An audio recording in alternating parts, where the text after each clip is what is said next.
Hello and welcome to the special edition of Brass Tacks, coming to you live overlooking the beautiful Bharat Mandapam, where the President of India is hosting a dinner for the world leaders of the group of 20 countries. It has been pretty much, I use the word historic very, very responsibly and very, very carefully, but indeed today has been a day of historic proportions, no doubt about it. Number one, the biggest takeaway, the New Delhi Declaration has been adopted and has been adopted by consensus. The big sticking point was the Ukraine war. It does find mention in the joint declaration. There are about 8 paragraphs on the Ukraine war, but there is no direct reference to Russia. Some say that the text of the declaration may be somewhat diluted compared to the last declaration that we saw in Bali, but perhaps that's why the declaration got clinched in the first place. We'll talk about that. The second big takeaway, and this is perhaps even bigger than the joint declaration itself, now there is going to be an economic corridor from India all the way to Western Europe, cutting through the Middle East. It'll involve some of the most powerful countries in the world and backed by some of the most powerful countries in the world, from India, Saudi Arabia, the UAE, France, Germany, Italy, the European Union, and of course the United States will be a partner in this economic corridor. This is a direct challenge to China's Belt and Road Initiative. And the third and big thing that happened today, in a way, opening up the high table of the G20 to the global south, to the developing world. The African Union has now been made a permanent member of the G20. This could potentially pave the way for Latin America in the next year, when Brazil will be the president of the G20, to pave the way for Latin American chair to be also included as part of the G20. So in a way, has the Delhi summit of the G20 become the gateway to becoming the voice of the global south? These are the 3 broad themes that we will discuss. We'll be joined by a very, very special panel in just a couple of minutes. But first, I want to bring you up to speed with all the sound bites from various leaders, and it was a power-packed list of A-listers, the most powerful men and women on the planet, some of whom spoke today. We want to play out a string of sound bites, and then we'll go across to our guests.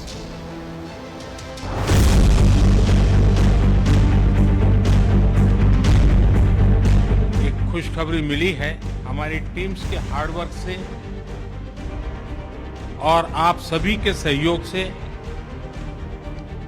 नई Delhi G20 leaders summit declaration पर सहमति बनी। All G20 member states have come to New Delhi with a strong sense of responsibility about addressing the most pressing global challenges. Speaking for India, we are clear that no one left behind. Under the guidance of Honorable Prime Minister, India's G20 presidency has worked for the theme One Earth, One Family, One Future.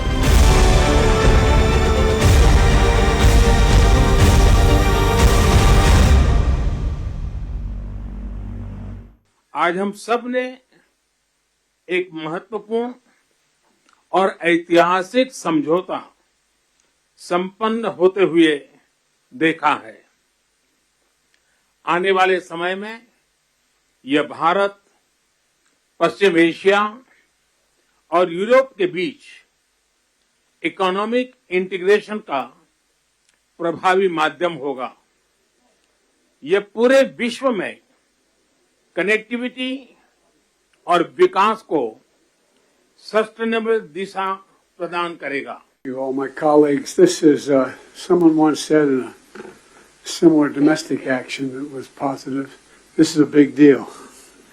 This is a real big deal. And I want to thank you, Mr. Prime Minister. One Earth, one family, one future. That's the focus of this G20 summit. And in many ways, it's also the focus of this partnership that we're talking about today. We look forward to the integration of the initiative and the Economic Corridor project, which is announced in this meeting. I would like to thank those who worked with us to reach this founding step to establish this important economic corridor. My best regard to you all. And we are presenting 2 of them today. First, the India, Middle East, Europe Economic Corridor, This is nothing but historic. It will be the most direct connection to date between India, the Arabian Gulf, and Europe, with a rail link that will make trade between India and Europe 40% faster, with an electricity cable and a clean hydrogen pipeline to foster clean energy trade between Asia, the Middle East, and Europe.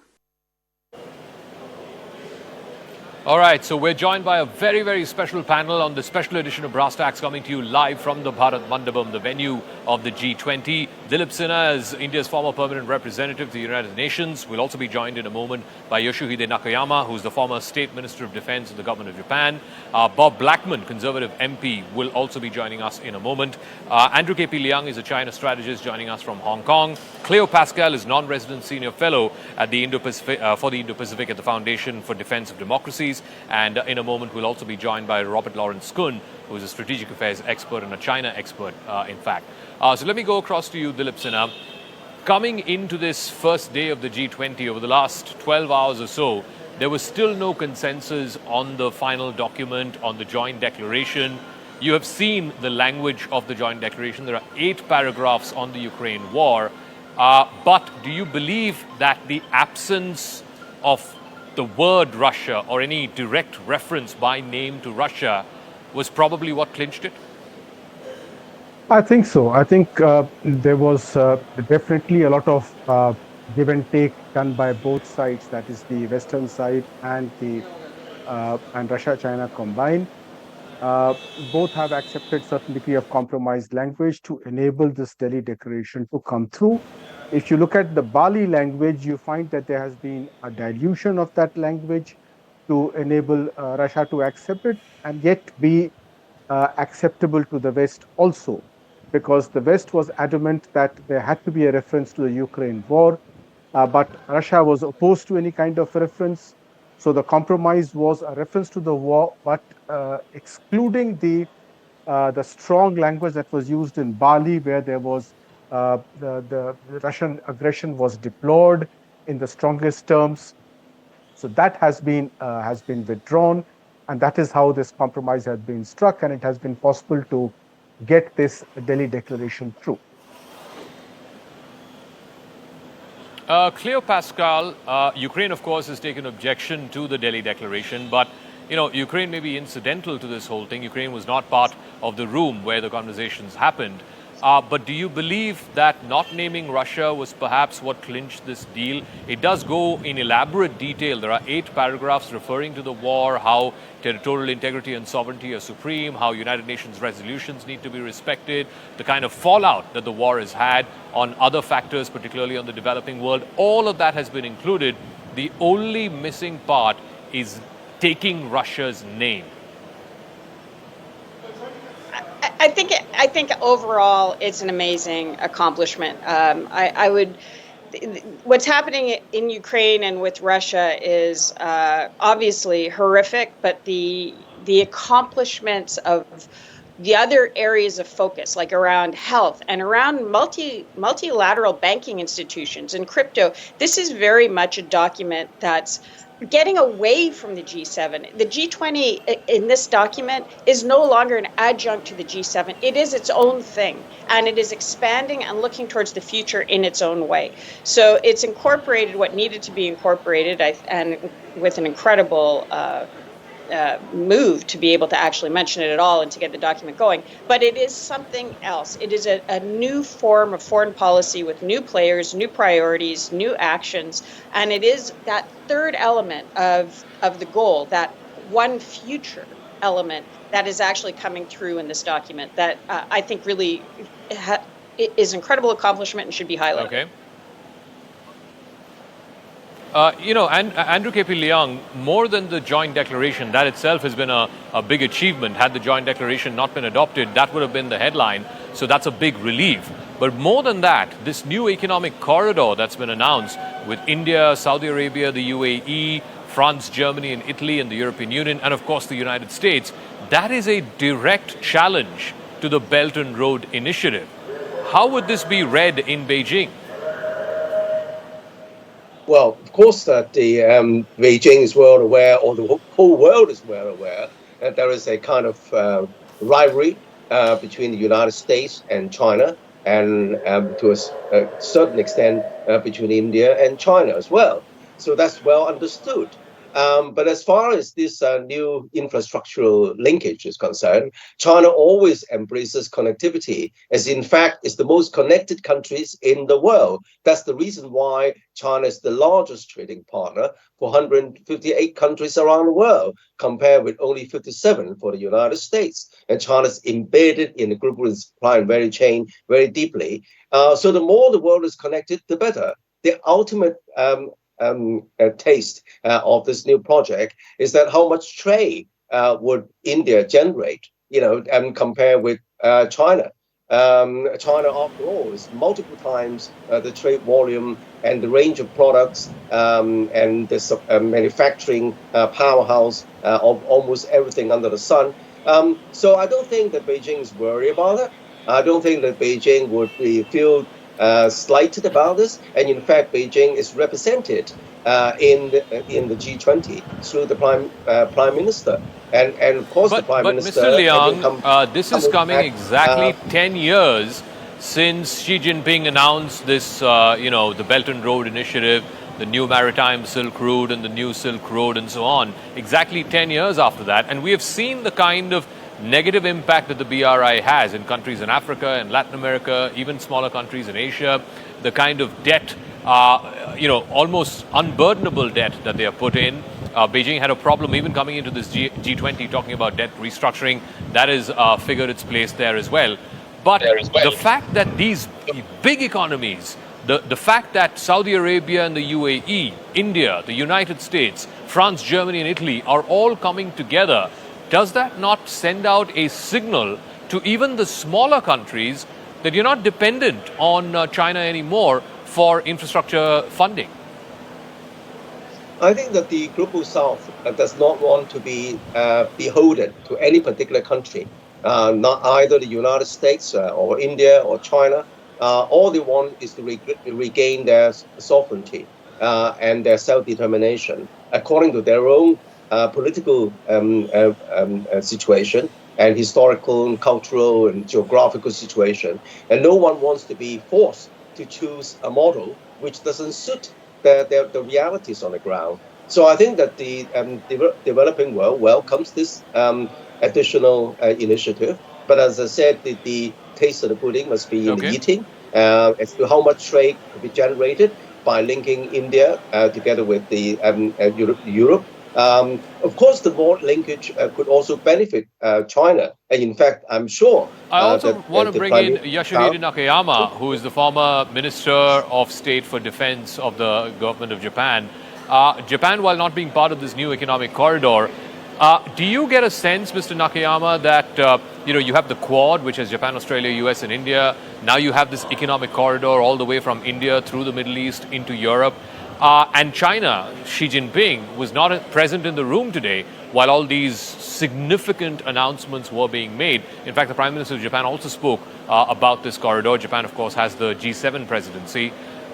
Do you think finally the countries of the West, the countries who believe in open and free trade, in keeping sea lanes free, the countries that are opposed to hegemonic behavior, are finally getting their act together with these multiple multilateral sort of arrangements, from Quad to AUKUS to now this economic corridor, in a way, without saying that China is the target, but I think it's obvious to everybody that this is a way to try and counter China. And they realize they can't do it individually, they can't do it on their own individually, but if they come together, if they pool their resources together, China will not be able to match. Yes. First of all, thank you very much for inviting me and this great program. And I really respect that India led the world now. I believe that Chinese President Xi Jinping and Russian President Vladimir Putin missing the opportunity at the G20 summit extends the time it will take to achieve peace. In other words, by not attending the summit, China and Russia continue to foster an atmosphere of instability in the world. From a Japanese perspective, this could also mean that the likelihood of a crisis in the Taiwan Strait, located to our south, is increasingly.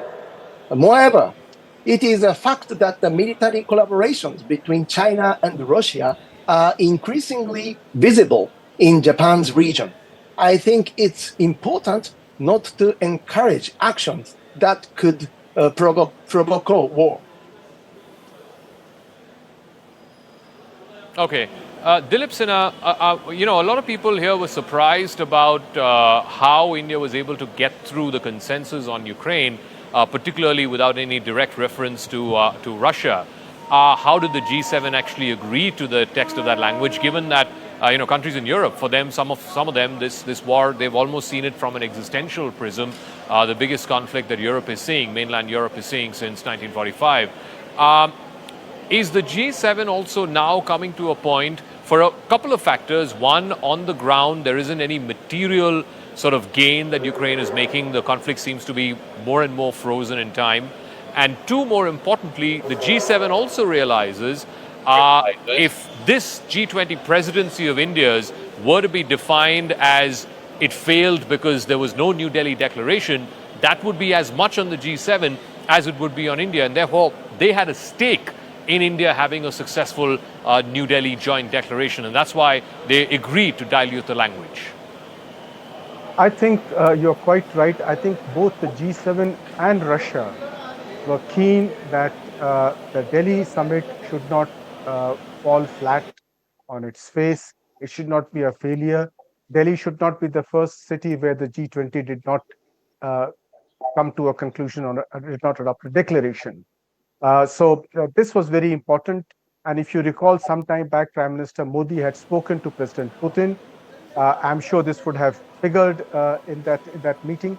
So although President Putin was not here, there must have been some exchange of views as to what would be acceptable. And both Russia and the G7 showed flexibility to ensure that Delhi did not get embarrassed with this on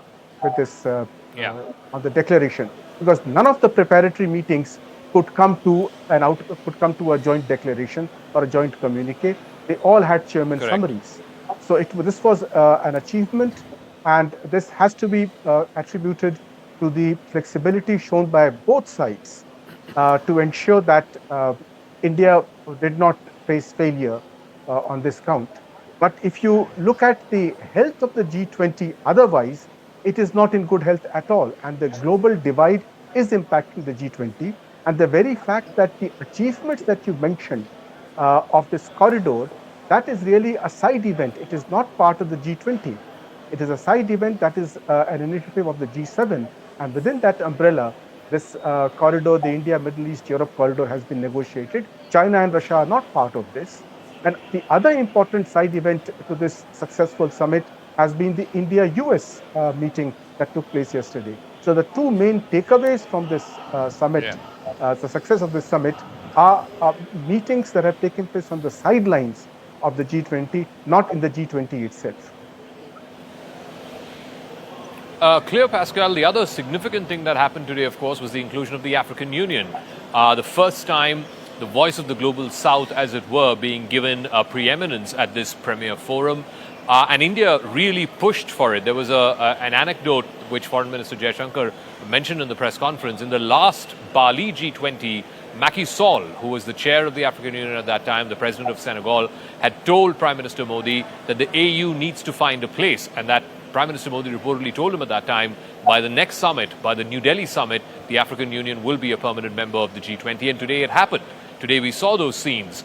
How may this play out? Because China has also made very, very deep inroads in the African continent, huge investments that they've made in infrastructure projects in many, many African countries. But India is the one that is giving them pride of place in a forum like G20. How do you read the sort of permutations and combinations of geostrategy that's been adopted here? This is India creating a new structure and a new mold. This isn't non-alignment. This is a realignment. This is a realigning of like-minded countries who don't want to be caught in this dichotomy that's been so pervasive for so long, where you've got your choice is China, and it's really exploitative to the point of parasitic economic structure, and the West, which has been doing some pretty inexplicable things lately, and starting with 2007, 2008, which created such devastation globally economically. So this is India saying, look, we've had enough. We need more stability. And you mentioned the Belt and Road Initiative. For a lot of countries in Africa, the BRI has stood for the Bribery and Repression Initiative. It has not been helpful economically in terms of development or in terms of domestic stability or political openness. So this is a moment where India and other countries can reshape the world in a way that a lot have been asking for. Okay. Andrew K.P. Liang, you look at the various sort of little multilateral arrangements that are now cropping up. You have the Quad, you have the I2U2. There's also talk about India, Israel, Greece, and Cyprus as another multilateral forum. Now you have this whole economic corridor involving Saudi Arabia, the UAE, France, Germany, Italy, and the United States. The big message seems to be, if China does not want to be in this room, and Xi Jinping clearly was not in this room, then that's China's problem. The entire world, the rest of the world, the free and democratic world, is going to go ahead and make these multilateral arrangements. And if China has a problem with it, then too bad. That's China's problem. Is China increasingly sort of insulating itself to those multilateral arrangements that it is comfortable with and it is the fulcrum of, whether it is BRICS or SCO? Mr. Liang? Well, first of all, if you look at the composition of the G20, there is at least one country which is not a democracy.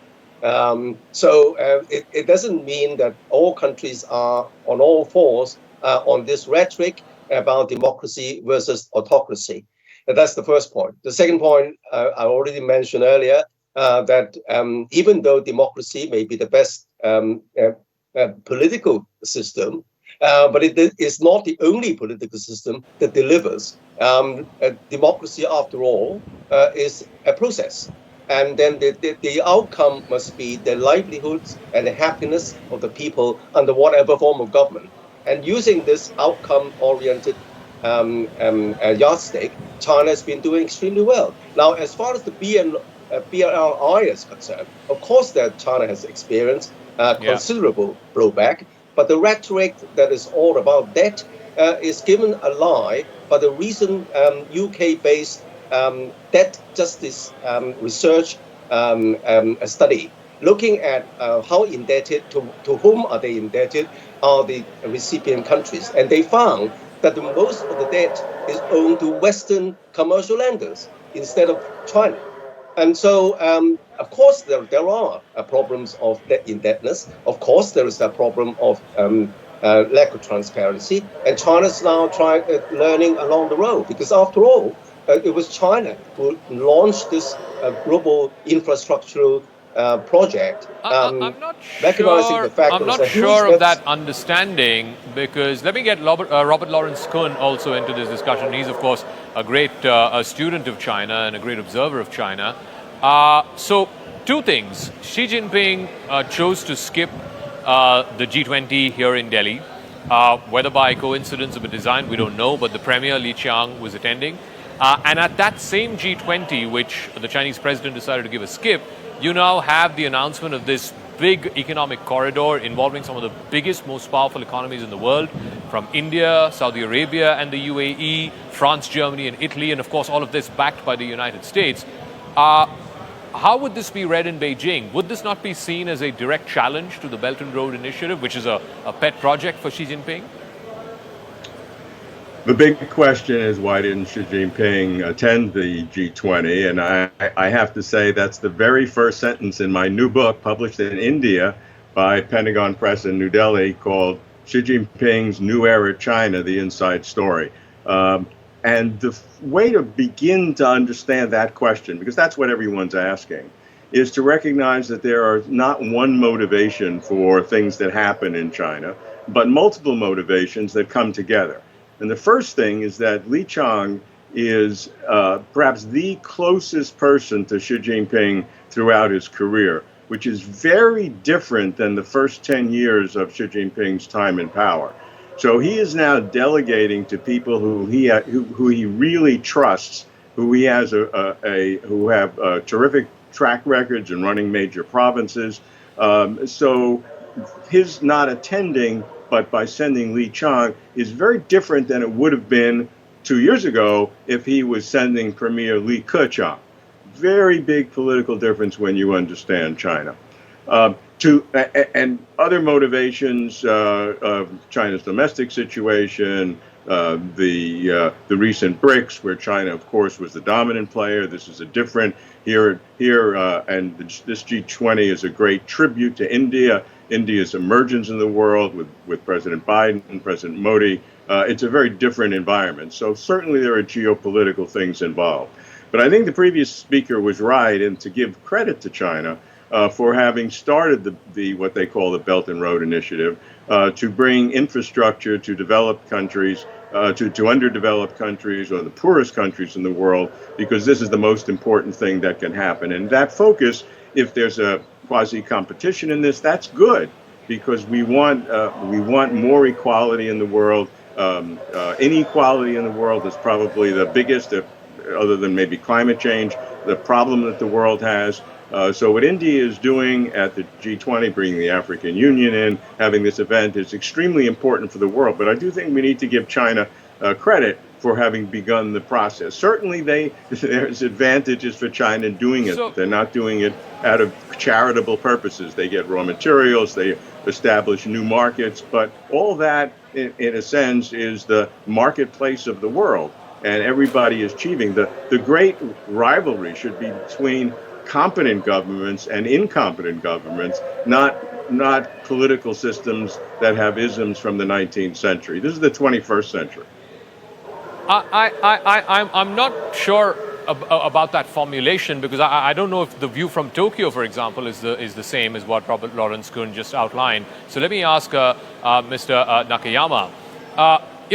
Just a few weeks before this, we saw the leaders of Japan, South Korea, and the United States meet at Camp David. That was a big deal in and of itself because of the history between South Korea and Japan. You have Japan, which is now part of the Quad. You have other countries in Southeast Asia which are not entirely happy with China for territorial disputes and all of this patrolling and what they call hegemonic behavior. Are you seeing small but very important multilateral arrangements which are all now sort of coming together, including today's economic corridor that was announced, coming together in a way to send out a signal to China that, look, you can't alter the rules of this game. There are far too many arrangements involved and there are far too many players involved for you to single-handedly or unilaterally try to change the rules-based order. Yes, I think the world's most big problem and the issue is Russia and the Chinese collaboration. So I honestly speak straight. This G20 summit for Japan is honestly, it's a strategy against China.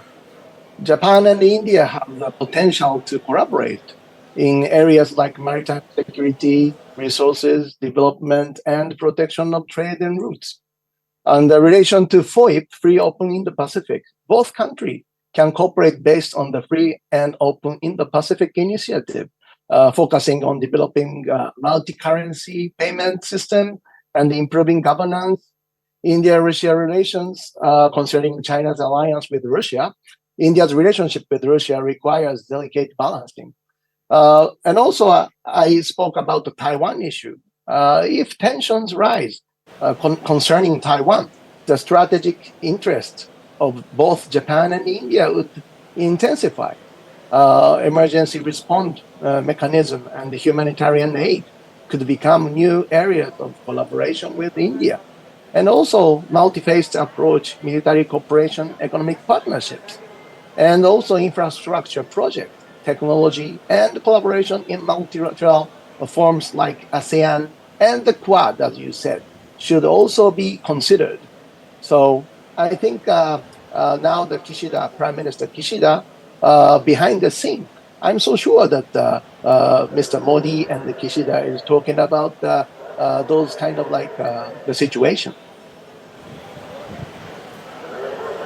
Okay, I also want to go across to Robert Lawrence Kuhn, back to him. Look at the run-up to this G20. The East Asia Summit, the ASEAN meetings that happened in Jakarta. Again, I'm given to understand that some of the conversations that China had with some of its ASEAN partners were not exactly cordial. Leading up to this, we've had two meetings, between China and the European Union, and China and Italy. And Italy has now officially announced that it's pulling out of the BRI. Increasingly, is China getting lumped with Russia, and thereby is it at a disadvantage? And B, more importantly, if countries around the world are giving out that signal, particularly to smaller countries, where we've seen pushback against the BRI because of unsustainable debt and so on, what may that mean for the signature piece, the signature sort of a showpiece that China has had over the last 10 years, at least in its foreign policy, and that is this massive infrastructure spending in countries which cannot afford to do so? I think we need to tease apart the issues. Every issue you mentioned are important issues, but they're not part of lumped together. China's relationship with Russia has been a significant negative for China, certainly in the developed world, more than the Western world. And that is a serious matter. We could spend a whole program on discussing the reasons for that, but the outcome is no doubt, especially in Europe, that's been a very significant factor in Europe, and that has affected public opinion, everyone else. The Belt and Road Initiative is a whole different approach. And as I began to say earlier, China has great benefit. China's not doing that for an eleemosynary, charitable, humanitarian purposes. There are those elements too, of course. But China greatly benefits from a diversification of economic interests. China thinks long term. President Xi Jinping's policy goes to 2049, the 100th anniversary of the People's Republic of China, when China hopes to become a fully modernized socialist nation, as they say, and there's great plans for that, both domestically and China's place in the world. 2035 is an intermediary date where President Xi probably plans to be in office until at least then. So these are the big factors that motivate China. In this environment, there are two serious problems that China has. One are the border disputes with really everything. The South China Sea is probably the most volatile, with Vietnam and Malaysia and the Philippines primarily. The Taiwan issue is arguably the most sensitive one in China. Very hard to read how that may go. A lot of posturing. Border with Japan, with the East China Sea, and certainly the severe problems with India. So that's a whole host of what China would say are problems left over from history. But there's a great sense of nationalism. The party uses nationalism as a way to show that it is delivering for the Chinese people. So the party's claim to legitimacy is not based on some ancient ideology, but really two things. One is delivering a standard of living that is impressive, and the second is the pride of China to be back in the world. And these territorial disputes, which I feel are sad and archaic, but to China and to every other nation are very significant psychologically in terms of national pride. So we have all these different issues that are merged together. Dilip Sinha, one of the other factors which I guess is getting discounted is also how, and Foreign Minister Jaishankar made a mention of this, the countries that actually were very closely involved and played a big role in negotiating the text that finally found its place on the Ukraine war, as far as the Ukraine war is concerned, in the joint declaration, were not the traditional powers that be. It was not the US or the UK or even France and Germany. It was actually emerging powers. And he specifically mentioned Indonesia, the previous president of the G20. He mentioned Brazil, the next president of the G20. He also mentioned South Africa. And he said it was these emerging countries that really, thrashed it out with Russia and China in order to find language that was acceptable to all parties. So are we seeing sort of within this emerging world order, it's not just this great power competition that's going to define our times between the US on the one side and perhaps Russia and China on the other, but you are seeing this emerging group of economies, emerging group of countries that have a huge stake, that have a voice on high tables like the G20, and are going to play that part. Brazil, South Africa, Mexico, Indonesia, and of course India. Yes, these emerging economies, as they're often called, or emerging markets, these are the countries, the developing countries that have made it big. They have become large economies now. They are major players in the global economy, and they would be the biggest losers in a polarized world, in a world where trade gets fragmented, globalization falls apart. In such a world, it is these countries which have recently acquired their prosperity and hope to acquire more in this process of globalization would suffer because of the confrontation that has taken place between the East and the West, particularly between the US and Russia, and now between the US and China. So these countries are extremely keen to ensure that the tensions can ease and normal economic relations can be resumed. And these countries are also not happy with the idea of sanctions being imposed. Now, many of these countries had actually voted against Russia in the United Nations General Assembly. So they do not like the invasion of Ukraine by Russia. They condemn that invasion, but they do not like sanctions being imposed because they feel that that is not in consonance with the way the world was developing in globalization, where politics was to be kept out of trade. So these countries are putting their bit to push these countries, China, Russia, and the West, to ensure that the rules of international trade, rules of economic investment, etc., they are followed, and the gains that have been made over the last 10, 15 years in promoting globalization, and because of which countries like India, Brazil, South Africa, Indonesia have benefited considerably, those gains are not lost in this confrontation. All right, clear, Pascal. The fact that, when everybody thought New Delhi will not be able to get a joint declaration, and somehow they managed to find that at the last minute, with the omission of the word Russia in the 8 paragraphs on the reference to the Ukraine war. Of course, the phrase that Prime Minister Modi used, this is not an era of war, this is an era of peace, that's also part of those 8 paragraphs. What is the signal that it will send to Beijing, if at all Beijing were to, contemplate or consider some kind of forced action on Taiwan, given that the Russia-Ukraine conflict is pretty much now frozen in time? We're not seeing any kind of decisive, victory or march towards some kind of a settlement, because it seems to be pretty much frozen a year and a half after it started. Are you asking me, sir? I'm asking that to clear, Pascal. Sorry. Clear, Pascal? Yes, sir. Yeah, can you hear me? Yeah, go ahead. Okay, thank you. I think the G20 and China and Taiwan are two separate things. What China's going to do with Taiwan is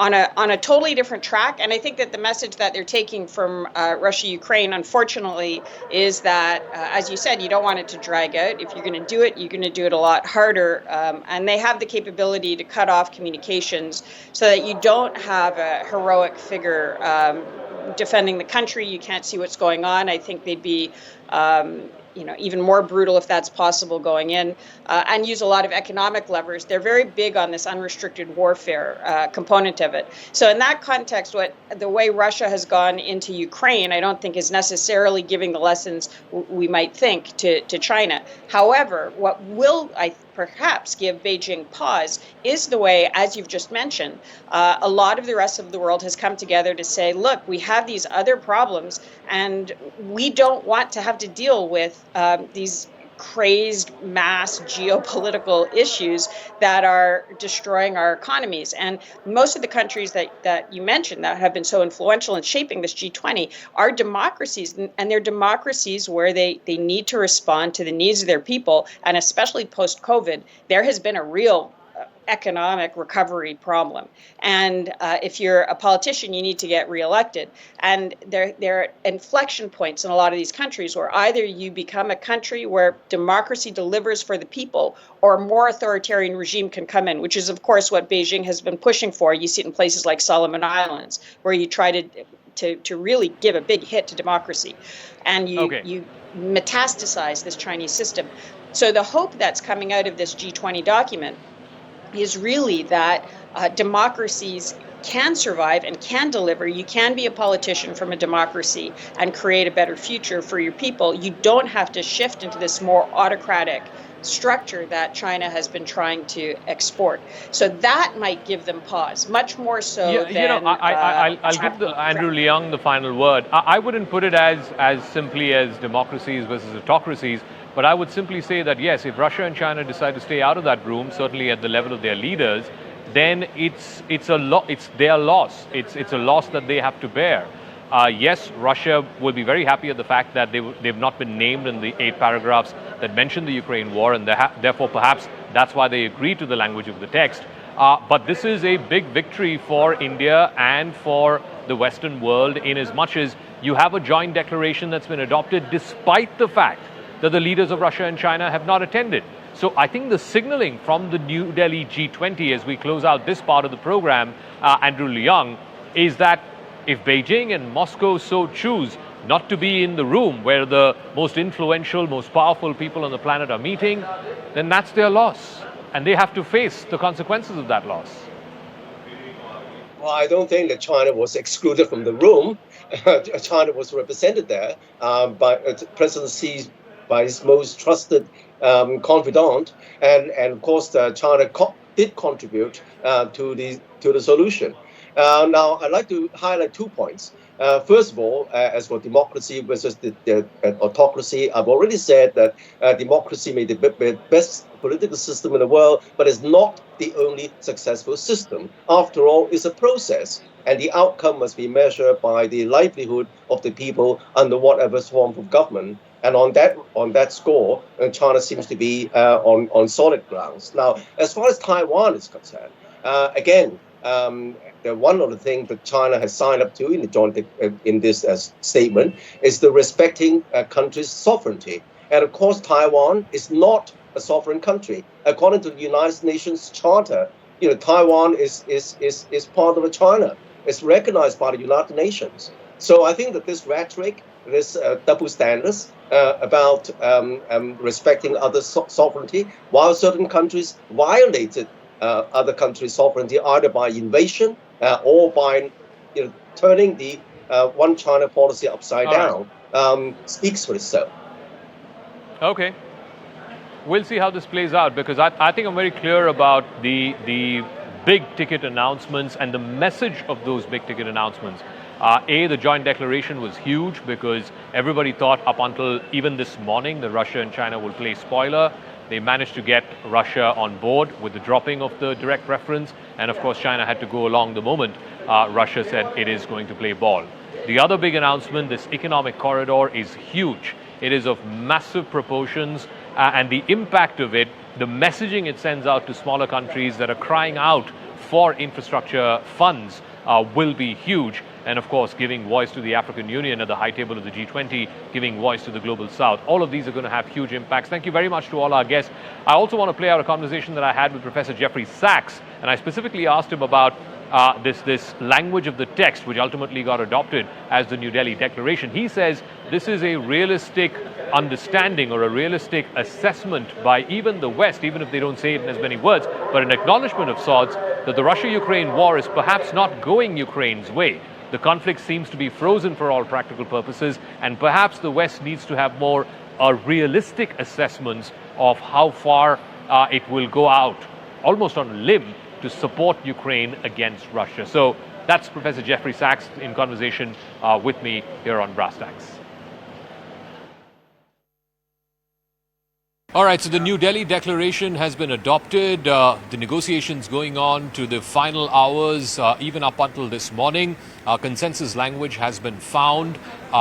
There is, of course, criticism that the language against Russia in the war in Ukraine has been diluted somewhat. And also there is the other big announcement of the economic corridor from Asia through the Middle East, all the way to Western Europe. Joining me now is a professor at the Columbia University and someone who has seen very closely the developments of the G20 over the last 15 years or so, since it's been moved to the heads of state and heads of government level. Professor Jeffrey Sachs, thank you very much for joining us on this special broadcast. First of all, what do you make of this New Delhi declaration? There are 8 paragraphs dealing with the war in Ukraine. There is no direct reference to Russia. Do you believe that was the clincher and that's how all countries gave their consent to this declaration? This is a very good declaration, and this is a very big success for India. So I would really congratulate the government of India for this. I think everybody was wise to back off of trying to break this G20 over the question of Ukraine, which is a more complicated question, perhaps, than either side wants to admit. It's not all good and evil, as the United States or others think. So they backed off, and this declaration focused on a lot of very important matters around economy, finance, sustainable development, climate, fighting poverty. And it is a consensus document, and it's a very well done document. Now, the key is to implement it, but the aspirations that are expressed in this document are really well directed. I'm very pleased with it. I'm curious to know what's your best understanding of how the West, the US, its European partners, given how polarizing this war was and has become, how did they agree to a text, a draft, which does not mention Russia at all? Well, I think this is a success of Prime Minister Modi. It's a respect to India as host of the G20. It is a realization, perhaps, by the US and Europe that breaking apart the G20 in this way not only would be an embarrassment to India, but ultimately would be an embarrassment to the US and Europe. You know, the world does not see eye to eye with the U.S. government on how it interprets this war. I don't, by the way, at all. I think that this war, in significant part, came from Washington relentlessly trying to expand NATO to Russia's border, and that was extremely dangerous, provocative, and unwise. Well, the United States doesn't view it that way. It wants to blame everything on Russia. But the fact of the matter is, most of the world doesn't side with the U.S. on this. Most of the world sides with peace, and would the leading powers stop making trouble for everybody and sit down and negotiate. And that's really the spirit of this document. And I think it was a lot of very capable diplomacy by India, and personal diplomacy, I would add, by Prime Minister Modi, that brought success to this joint declaration and to the summit. I also want to know your thoughts on this new economic corridor that's been launched from India, involving the UAE and Saudi Arabia, going all the way to France and Germany, of course, backed by the United States. Do you think this is a direct challenge to the Belt and Road Initiative of China? You know, it's a road, and it's good. Of course, the United States, again, the U.S. government is almost childish in seeing everything as something against someone else. This is part of the needed interconnections across Eurasia. So it's desirable. It is absolutely complementary to the Belt and Road Initiative. If we could actually behave better than children and not see everything as a challenge to someone else, but actually as something where we cooperate, we would understand the world better and make the world better. This corridor sounds like a very good idea, but it's part of the same vision as the Belt and Road Initiative. And I want the United States government, I hope the government of India and others, don't badmouth the Belt and Road Initiative. It's a very valuable initiative. It is complementary to this initiative, but it's all part of the same idea of creating an interconnected, modern, peaceful infrastructure of trade. And in this sense, I'm happy with this initiative, but I'm not happy with it being called a a rebuke to the Belt and Road or an answer to the Belt and Road. That's nonsense. It's a road, is what it is, and it's a corridor that we need. And very quickly, how may, many are saying that the G20 here in Delhi sort of symbolizes or ushers in a sort of a slightly more nuanced positioning when it comes to this emerging world order. The war in Ukraine, clearly, it has not gone as per the West's expectations or as per Ukraine's expectations. So maybe there is a bit of a tempering down of the West's own capabilities and perhaps certainly Ukraine's own capabilities. And now you have this corridor involving U.S. partners and allies, the likes of Saudi Arabia and the UAE in the Middle East. And then you have France, Germany and Italy in Western Europe. Is this a pitch yet again by the U.S., of course, incorporating countries like India to once again push collectively through these multilateral channels and fora, perhaps in a way to send out a signal to Beijing? Again, we are in a multipolar world. We're in a world where China is a superpower, India is a superpower, the United States is a superpower. We're in a multipolar world. The idea that this is a game where now the US and India team up against China is not a reality. India has its own interests. China has its own interests. The US has its own interests. Everybody needs to behave respectfully because each region is powerful. Each region is part of a global cooperation. This is not a game. This is not a game of chess. This is not a game of Risk. This is not a game on a chessboard. It's not a game at all. It's actually our one Earth, one family, one future, to quote the opening line of this G20. And so I really want us to move beyond, can the US create a new alliance against China? That is America's thinking, but I have no patience for it. It's absolutely anachronistic to think that India is somehow going to side with the West against China is very naive. India is a major power, 1.4 billion people with a lot of interest and a lot of complexity and a lot of strong positive relations with China and a lot of difficult relations with China.